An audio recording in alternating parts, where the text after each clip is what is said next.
Hey guys, what's up? My name is John Wayne and today pag-usapan natin itong golden question, no? Senator Bato de la Rosa, finally, no, we're friends.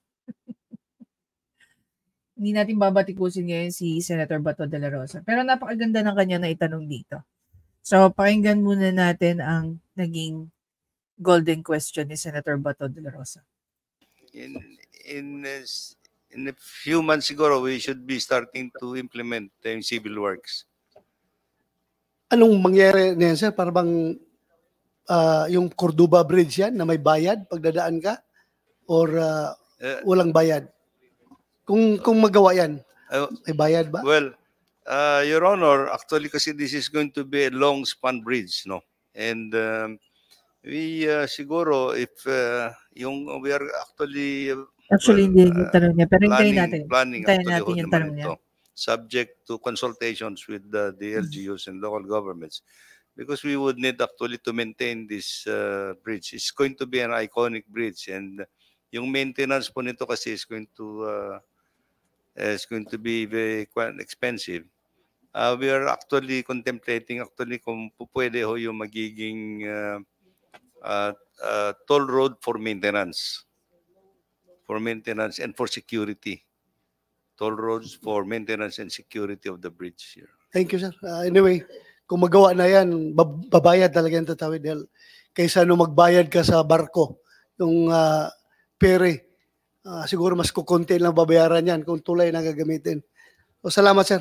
My last question is ito na. Tungkol doon sa tayo dito, naintindihan natin yan. Kami on our part sa budgeting, kayo on the part of implementation ng project.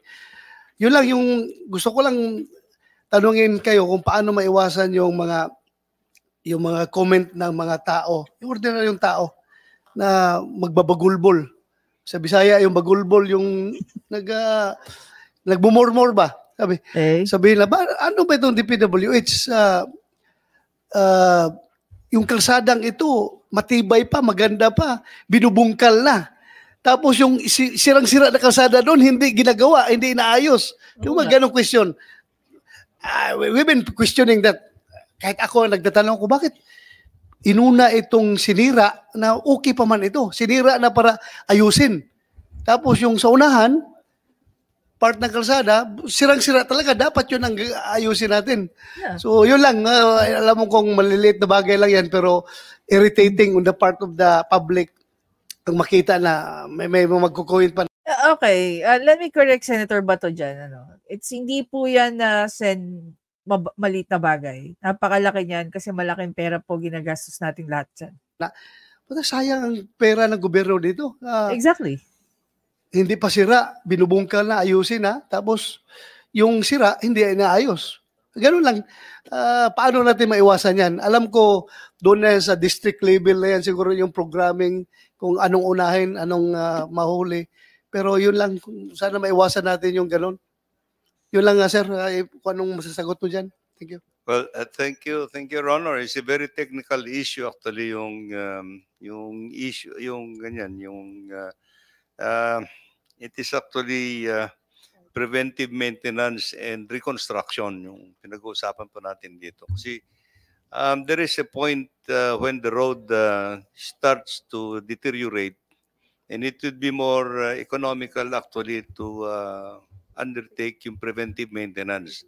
Kaya yung medyo maganda-ganda pa ang tingin ninyo, but actually the pavement starts to deteriorate. So it will be more economical actually to repave it at that point in time so that we can save actually yung base and sub-base.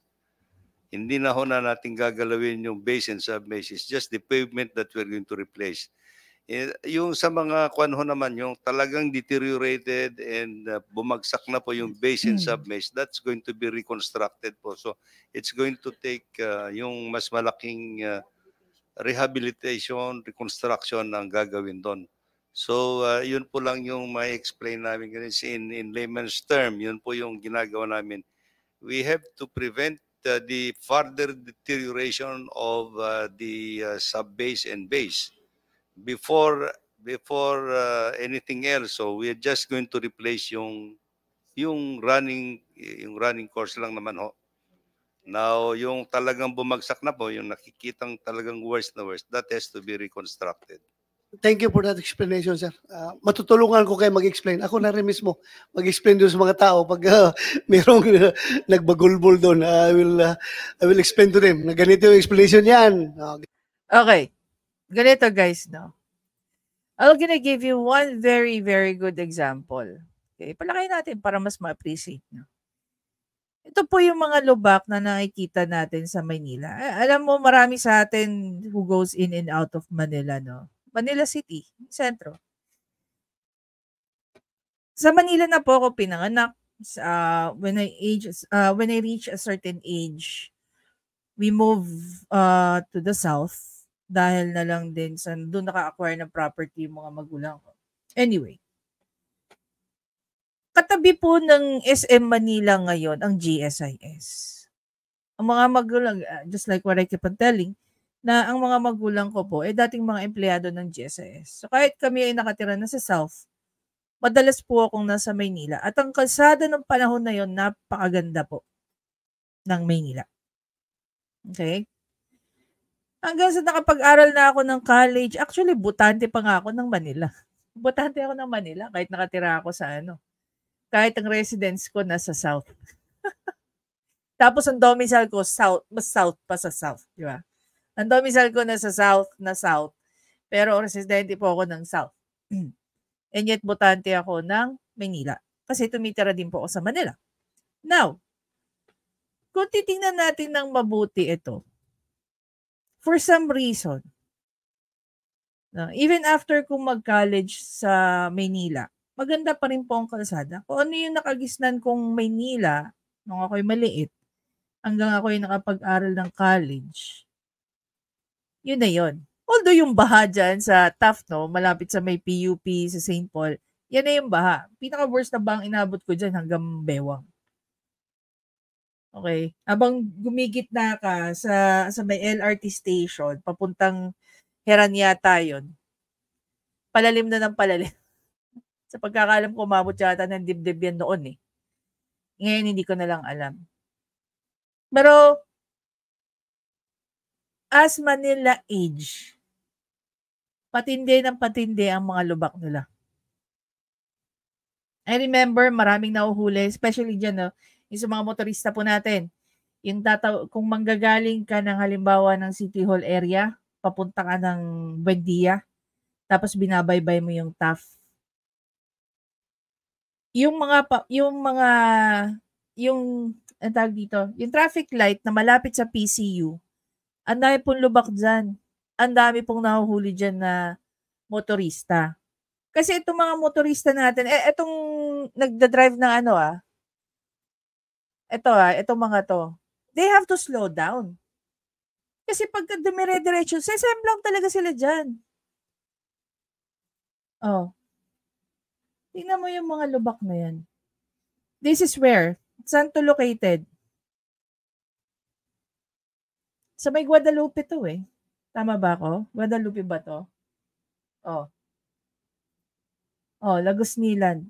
Alam niyo po, paborito kong dinadaanan dati ang Lagos Nilan.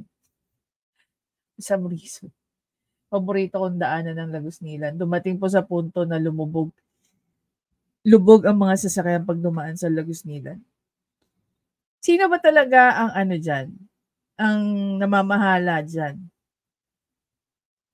DPWH ba o yung locality ng Maynila?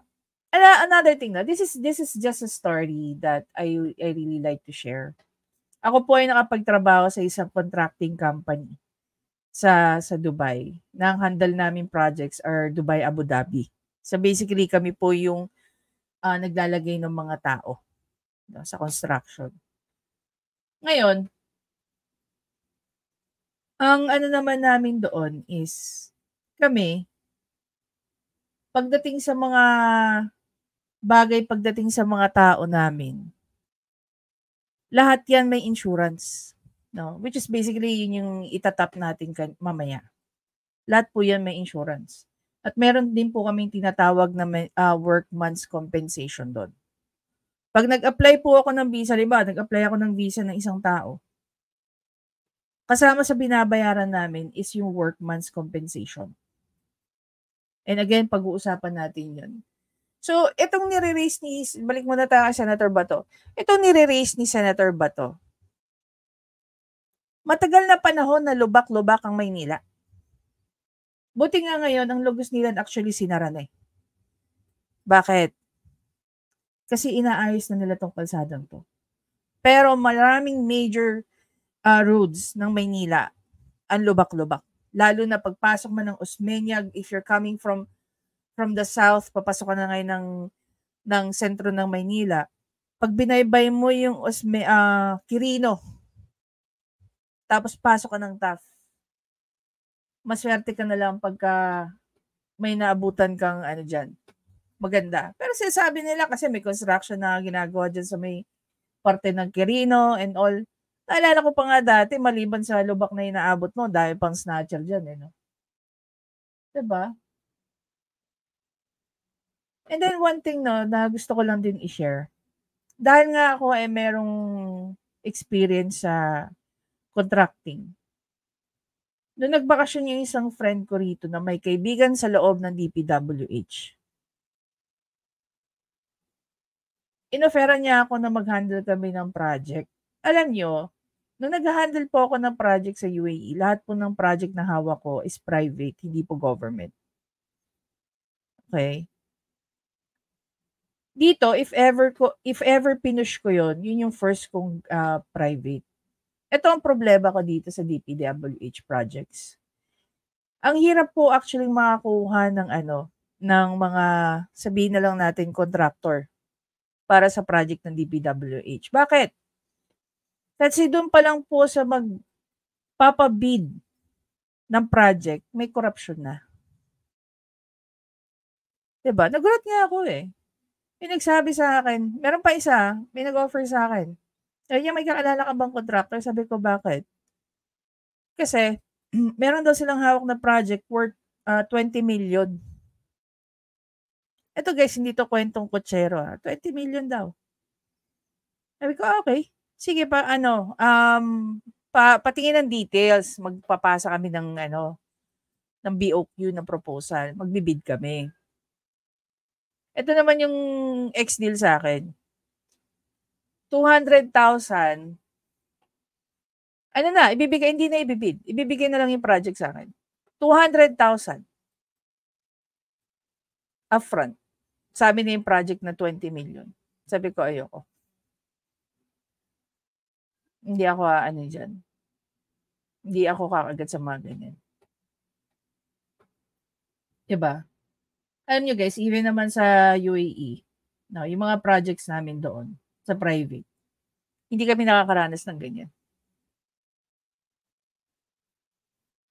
Yung bibigyan kami ng project, tapos bigay kami agad ng pera. Hindi. Wala pong ganun. At hindi ko po siya, yung mga ganyang bagay, lalo government project, hindi ko po yung kakagatin. Tapos pag kinumpit mo sa BOQ mo, mas kumita pa yung mga nagbigay ng project kaysa sa trumabaho ng project. Diba?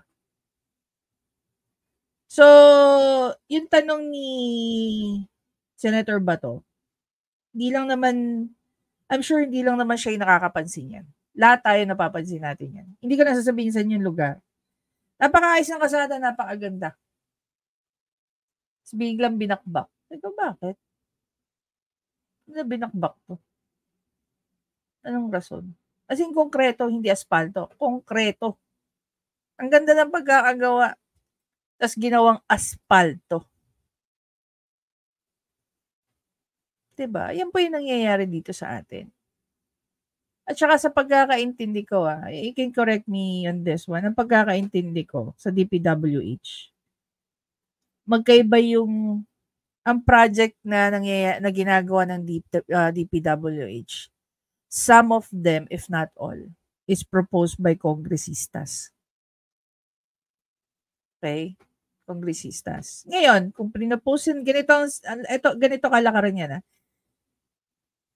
ang kongresista, pag may humingi ng project, pinapapondohan ng isang project nila sa distrito nila, iaano yan kay DPWH. Ilalapit yan kay DPWH. Pag na-approve. Pag once approve na siya, iaano siya ni kay DPWH. Ngayon, meron nangyayari na may mga kontraktor na ang may-ari, either ka mag-anak, indirectly kay congresswoman, congressman, or kay mayor, diba? Tapos ang lagayan niya, may tawag nga sila dyan guys SOP. Pag sinabing SOP, tatanong ka agad ng kontraktor. Di ba, alam na nila yung mga veteranong kontraktor. Tanong ka agad nila, ano yan, government project? Basta DPWH, automatic government project yan eh. Ang mangyayari dyan, tanong ka agad nila, anong SOP dyan? Ibig sabihin, magkano kay mayor, magkano kay congressman, magkano kay city administrator, magkano kay city engineer. Dahil yun yung pipirma lahat. Diba? Meron daw, no? Ito kwento to sa akin ng mga kakilala at kaibigan ko contractor dito sa Pilipinas. Meron daw generous na kongresista, mayor, yan. Bayad agad before mag-start yung project. Kasi pag bayad agad, automatic, kuha na nila yung porsyento nila. May mga kongresista na ang SOP nila is 30%. Yun na raw so far pinakamalaki. The 30% na we're talking about is basically the 30% ng total value ng project.